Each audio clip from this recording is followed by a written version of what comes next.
Hello everyone. So from today we will start Unit 3, and those who have not watched the videos of Unit 1 and Unit 2, do watch all the videos without fail. Okay? And the highlights of Unit 3 include Lorentz series, zeros of analytic function, singularities, residues, Cauchy residue theorem, residue integration method, and integration of real integrals. And today we will study zeros of analytic function and singularities. Okay? So first of all, what is the meaning of singular points? A point at which the function f of z is not analytic is known as the singular point or singularity of the function. In the previous lecture, we have already seen કે 1 upon z minus 2 હોય તો અહીંયા હું 2 put કરું તો it will be 1 by 0 and that is infinity. તો 2 જ્યારે હું પુટ કરું છું વેલ્યુ ત્યારે આન્સર કેવો થઈ જાય છે ઇન્ફાઇનાઇટ. તો એ પોઈન્ટ પર એ ફંક્શન છે it is not analytic. Okay, જે પોઈન્ટ આપણે પુટ કરીએ, જે વેલ્યુ આપણે પુટ કરીએ એ વેલ્યુ પુટ કરતા જ ફંક્શન જો ઇન્ફાઇનાઇટ થઈ જતું હોય તો એ પોઈન્ટ ઉપર એ ફંક્શન છે એ એનાલિટિક નથી. સો આની માટે શું કહી શકીએ કે for z equal to 2 function is not analytic. Okay, અને એ જે z ઇક્વલ ટુ 2 છે એને singular point or singularity of the function પણ કહેવાય. So now we will see the types of singularity. First one is isolated singularity. A singular point z equal to a is known as isolated singularity. જે આપણે અહીંયા જોયું એ f of z equal to z square by z minus 2 હોય તો હું z જો 2 put કરું તો આ વેલ્યુ કેવી થઈ જશે, આ ફંક્શન કેવું થઈ જશે ઇન્ફાઇનાઇટ. તો such type of singularity is called isolated singularity. So we can say that this function has isolated singularity at z equal to 2. Next is removable singularity. An isolated singular point z equal to a is known as removable singularity if we put the limit z tends to a and a limit put કરીએ તો answer આપણને મળતો હોય finite આવતો હોય then it is known as removable singularity. આ જે function છે એમાં તમે લિમિટ પુટ કરો તો આન્સર છે ફાઇનાઇટ આવતો હોય. z ઇક્વલ ટુ a એટલે કે જે પોઈન્ટ પર એ નોટ એનાલિટિક થતું હોય એ પોઈન્ટ પુટ કરવાનો અને જો તમને ફાઇનાઇટ આન્સર મળતો હોય તો it is called removable singularity. Then third one is essential singularity. A singular point z equal to a is known as essential singularity if the number of negative power terms of z minus a in Lorentz series is infinite. એટલે કે function તમને આપેલું છે e raised to 1 by z minus 2. તો e raised to z નું આપણે equation ખબર છે by Maclaurin or Taylor series you can get this 1 plus 1 by z plus 1 by 2 factorial into z square plus so on. આ e raised to z ની series છે. Okay, તો આ પ્રમાણે e raised to 1 by z minus 2 હોય અને આમાં put કરીએ તો શું થાય 1 plus 1 by z minus 2 plus 1 by 2 factorial into 1 by z minus 2 no whole square and so on. But since the number of negative power terms of z minus 2 is infinite, z equal to 2 is an essential singularity. હવે નીચે તમે જો infinite સુધી જાય છે અને negative power એટલે કે z minus a ના ફોર્મમાં છે z minus 2 નો whole square and so on અને ઇન્ફાઇનાઇટ સુધી જાય છે અને z minus a ના ફોર્મમાં હોય તો it is cold essential singularity. Then fourth one is pole of order m. An isolated singularity z equal to a is known as a pole of order m if in a Lorentz series all the negative powers of z minus a after the mth power are 0. એટલે શું કહે છે કે જો તમને function આવી રીતના આપેલું છે 1 by z minus 1 into z minus 3 નો હોલ સ્ક્વેર તો z equal to આ જે ઇક્વેશન છે નીચેનું denominator part any equal to હું 0 પુટ કરું તો શું મળવાનું છે z minus 1 equal to 0 એટલે કે z equal to 1 પહેલો પોઈન્ટ આવ્યો અને z minus 3 નો whole square equal to 0 put કરું તો z equal to 3 આવશે. તો z equal to 3 is a pole of order 1 અને અહીંયા કઈ ઓર્ડર છે ને ઉપર એટલે it is order 1 અને z minus 3 નો હોલ સ્ક્વેર છે એટલે it is a order 2. Okay, આને પોલ કહેવાય. z equal to 1 is a pole. z equal to 3 એ પણ પોલ છે. અને ઓર્ડર શું થાય કે એની રેસ ટુ જે આપેલું હોય, અહીંયા 1 આપેલું છે તો ઓર્ડર 1 થશે, અને અહીંયા ઓર્ડર સ્ક્વેર છે એટલે એનો ઓર્ડર શું થશે? 2. A pole of order 1 is also known as simple pole. Order 1 નો લખવું હોય તો એની બદલે સિમ્પલ પોલ પણ લખી શકે કે z equal to 1 is a simple pole of order 1. જેને ઓર્ડર 1 હોય એ સિમ્પલ પોલ કહેવાય છે. So now we will see the examples. First example is define singular point of the function and state whether the function is given as a pole or not. You have to check it. તો આ function આપણને આપેલું છે અને પહેલા શું કીધું છે? સિંગ્યુલર પોઈન્ટની ડેફિનેશન જે આપણે આગળ જોઈ હતી કે point at which function is not analytic is known as singular point or singularities of the function. So you have to remember all the definitions. Okay, હવે આને ઇક્વલ ટુ 0 પુટ કરશું ડિનોમિનેટર પાર્ટને. So z plus 2 into z square plus 2z plus 2 equal to 0 put કરું તો પહેલો point શું મળશે? z plus 2 equal to 0 એટલે કે z ઇક્વલ ટુ -2. આ પહેલો પોઈન્ટ મળે છે. પણ આને ઇક્વલ ટુ પણ હું 0 પુટ કરું એટલે કે Z square plus 2z plus 2 equal to 0. તો આ કઈ રીતે સોલ્વ થશે? તો કે ત્યારે આ ફોર્મ્યુલા યુઝ કરવી પડશે. -b plus or minus b square minus 4ac upon 2a. Okay, તો અહીંયા b શું છે? -2 plus or minus b square એટલે કે 4 માઇનસ 4ac. આ a છે, આ b છે અને આ c છે, અને આ ઇક્વેશનમાં પુટ કરવાનું છે. You all know how to substitute the value. અને એને સોલ્વ કરશો તો તમને આવું મળશે -2 plus or minus 2i/2. So finally you will get z equal two, આની સાથે કરીએ તો -1 પ્લસ ઓર માઇનસ i. તો આ તમને સેકન્ડ પોઈન્ટ મળે છે. પહેલો પોઈન્ટ મળે છે z ઇક્વલ ટુ -2 અને બીજો મળે છે z equal two -1 plus or minus i. So we can say that, તો જે પોઈન્ટ બધા છે એની ઇક્વલ ટુ તમે જ્યારે ડિનોમિનેટર ઇક્વલ ટુ 0 પુટ કરો એટલે તમને જે પોઈન્ટ્સ મળે એ કેવા પોઈન્ટ કહેવાય? Singular point. એટલે આપણને અહીંયા સિંગ્યુલર પોઈન્ટ્સ ક્યાં મળ્યા? The singular points are z equal to -2 and z equal to -1 plus or minus I. So function જે છે that is analytic everywhere. So function is analytic everywhere. બધા points પર function analytic થશે સિવાય કે આ બે point. So function is analytic everywhere except at points z equal to -2 and z equal to -1 plus or minus I. આ બે point સિવાય બધે ફંક્શન છે કેવું છે? એનાલિટિક છે. Okay, so that only we have to check. In the question what is asked? State whether the function is analytic or not. Edit analytic or not. આ function છે બધા પોઈન્ટ પર એનાલિટિક છે પણ આ બે પોઈન્ટ પર એનાલિટિક નહીં થાય. Okay, example 2. Identify the type of singularity અને ફંક્શન આપેલું છે e⁻1/z-1.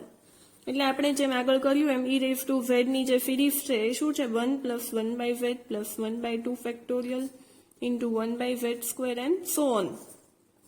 1/3 factorial into 1/z³ and so on. આ કઈ રીતના મળશે? આપણે ટેલર અને મેક્લોરિયન સિરીઝ આપણે ક્લાસરૂમમાં કરેલું છે એ પ્રમાણે જ્યારે તમે કરશો તો તમને આ સિરીઝ મળશે. e⁻z નું ડિરેક્ટલી યાદ રાખવું હોય તો પણ રાખી શકો કે it is 1 + 1/z + 1/2 factorial into 1/z² and so on. તો e⁻ આ ટર્મ છે તો અહીંયા જે z છે ત્યાં શું આવશે? આ ટર્મ આવે 1 + 1/z plus 1/2 factorial into 1/z-1² and so on. Since the number of terms are in the negative powers of z-1, so we can say that it is z equal to 1 is an essential singularity. હવે તમે જુઓ આ જે terms છે એ કેવી છે? Infinite સુધી જાય છે અને પાવર કેવો છે? Negative. z-1, z-1² and so on. So we can say that z equal to 1 is an essential singularity. Okay?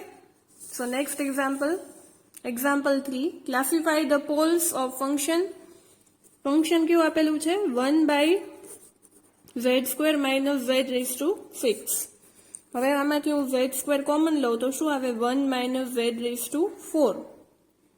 હવે પોલ્સ ફાઇન્ડ કરવા હોય તો આપણે પોલ્સ કઈ રીતના ફાઇન્ડ કરવાના, ડિનોમિનેટર પાર્ટને ઇક્વલ ટુ 0 પુટ કરી દેવાનું, એટલે કે આને ઇક્વલ ટુ 0 પુટ કરશું એટલે z² × 1 - z⁴ ઇક્વલ ટુ 0.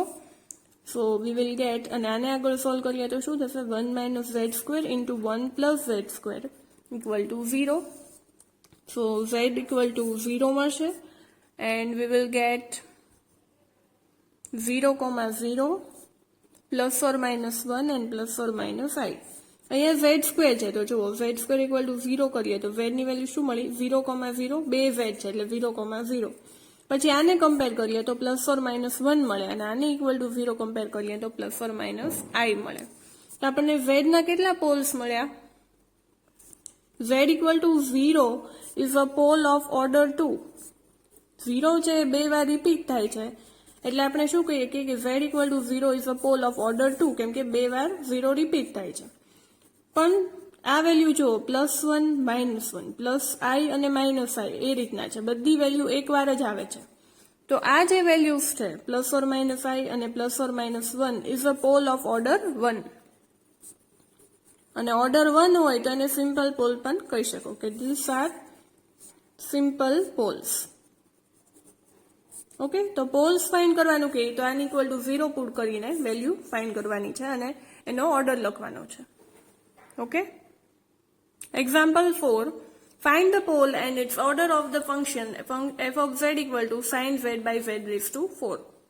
હવે ટેલર અને મેક્લોરિયનથી આપણે સોલ્વ કરીએ તો આપણને આન્સર મળે છે, પણ ડાયરેક્ટલી યાદ રાખવું હોય તો sin z ની આ સિરીઝ થાય છે z - z³ / 3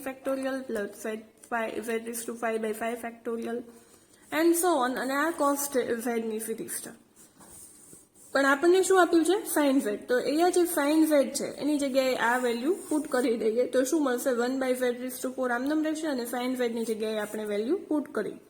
હવે z⁴ ને અંદર મલ્ટીપ્લાય કરીએ તો અહીંયા શું થઈ જશે z/z⁴ એટલે 1/z⁴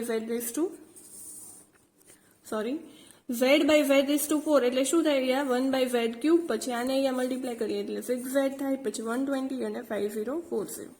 6 કેમ થયું, કેમ કે 3 ફેક્ટોરિયલ શું થશે 6, 5 ફેક્ટોરિયલ 120 થશે અને એ જ રીતના 7 ફેક્ટોરિયલ છે એની વેલ્યુ 5040 આવે છે. Since the highest power of 1/z - a is 3, z equal to 0 is a pole of order 3. હવે શું કરવાનું છે કે 1/z નો પાવર જોવાનો છે, તો 1/z - a માં જુઓ 3 છે એ હાઈએસ્ટ પાવર છે, અહીંયા તો 1 થઈ ગયું, તો it is the highest power કયો છે 3, તો it is a pole of order 3, એનો ઓર્ડર શું આવશે 3. પણ z - a સાથે કમ્પેર કરો એટલે કે અહીંયા a સાથે કમ્પેર કરો તો અહીંયા a તો છે જ નહીં, શું છે 0, તો z ઇક્વલ ટુ 0 આવશે. z equal to 0 is a pole of order 3. કદાચ જો અહીંયા z - 1 નો ક્યુબ હોત તો પાવર તો થી જ રહે, પણ z ઇક્વલ ટુ 1 આવત, કેમ કે એની વેલ્યુ શું છે 1, અહીંયા a આપેલો જ નથી, તો z ઇક્વલ ટુ 0 આવશે and it is a pole of order 3. Okay, so next example 5, function f of z આપેલું છે z - sin z by z² at z equal to 0. Classify the singular point z equal to 0. Again similar form જ છે, 1/z² છે, z minus sin z ની value કઈ છે, sin z ની એ value આપણે અહીંયા પુટ કરી દીધી.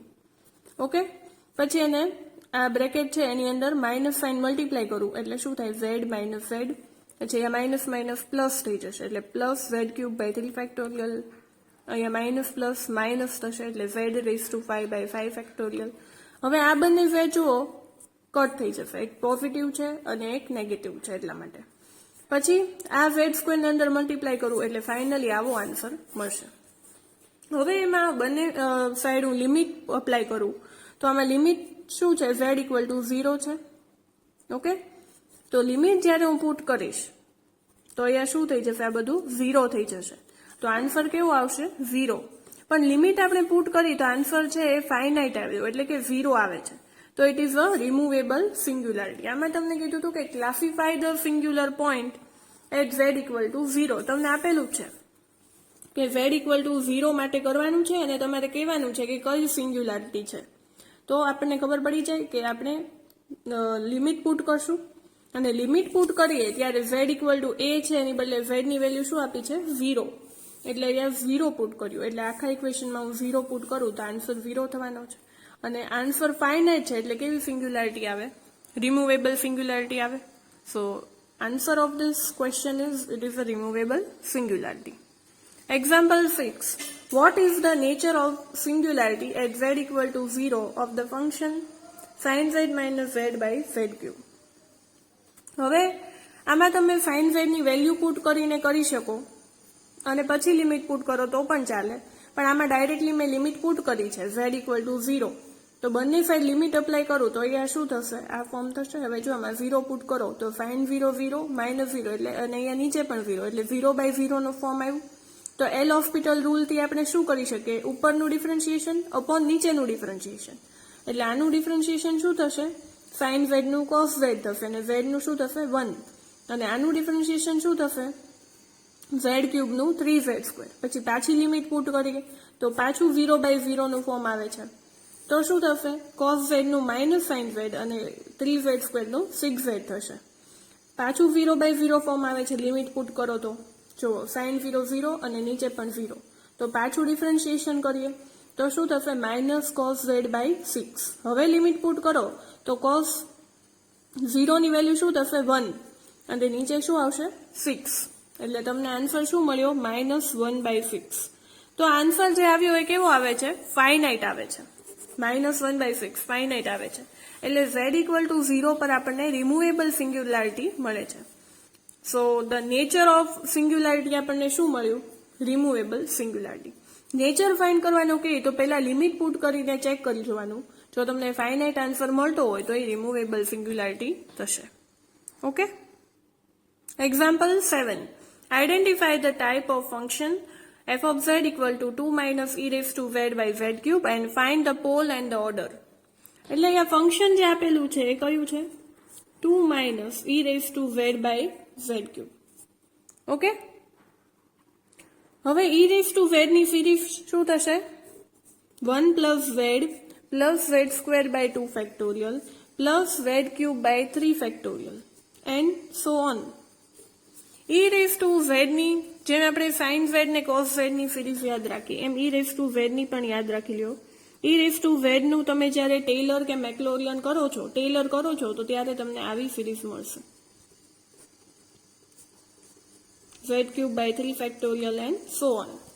Okay, this is the series of e raised to z. એટલે જે e raised to z હતું તે આપણે શું પુટ કરી દેશું? આ વેલ્યુ પુટ કરી દેશું. 1 plus z square by 2 factorial and so on. e raised to z ની જગ્યાએ પુટ કર્યું upon z cube તો છે જ તે. Okay. So we will get 1 by z cube હું બહાર લઈ લઉં તો આપણને આવું મળે 2 minus 1 plus z square by 2 factorial plus z cube by 3 factorial and so on. Okay. હવે 2 minus 1 શું થશે? 1. આ માઇનસ છે એને અંદર મલ્ટીપ્લાય કરશું તો આપણને આવું મળશે 1 minus z square by 2 factorial minus z cube by 3 factorial and so on. આવી વેલ્યુ મળે છે. હવે આ z cube ને અંદર મલ્ટીપ્લાય કરું તો શું આવશે? 1 by z cube. પછી આ z ને z cube કટ થઈ જશે એટલે z સ્ક્વેર વધશે 1 by 2z 2 ફેક્ટોરિયલ શું થશે? 2 minus 1 by 6 આ z cube કટ થઈ જશે એટલા માટે. ઓકે. તો આવું તમે ઓકે. તો મારે હવે શું ફાઇન્ડ કરવું છે? આમાં હાઈએસ્ટ પાવર કયો આવે છે? નીચે z ક્યુબ આવે છે. એટલે આપણને શું કીધું છે? Find pole and order. તો ઓર્ડર આપણને મળી ગયો કે 3 જવાનો છે કેમ કે હાઈએસ્ટ પાવર નીચે છે એ કયો આવે છે? 3 આવે છે. ઓકે. અને નીચે જે z માઇનસ ટર્મ છે જુઓ અહીંયા z માઇનસ કાંઈ પણ નથી આપેલું. z માઇનસ 2 કે એવું નથી આપેલું, ખાલી z આપેલો છે. તો z ઇક્વલ ટુ 0 મળશે. તો we can write that z equal to 0 is a pole of order 3. Okay. આ આન્સર તમને મળશે. નીચે જો તમને z માઇનસ ની અહીંયા કઈ વેલ્યુ આપેલી હોત તો z ની વેલ્યુ શું આવત 2 આવત, પણ અહીંયા કઈ વેલ્યુ આપેલી જ નથી તો z equal to 0 આવશે. It is a pole of order 3. Okay, thank you everyone. I hope you all liked my video lecture. Do practice such examples at your home. Thank you.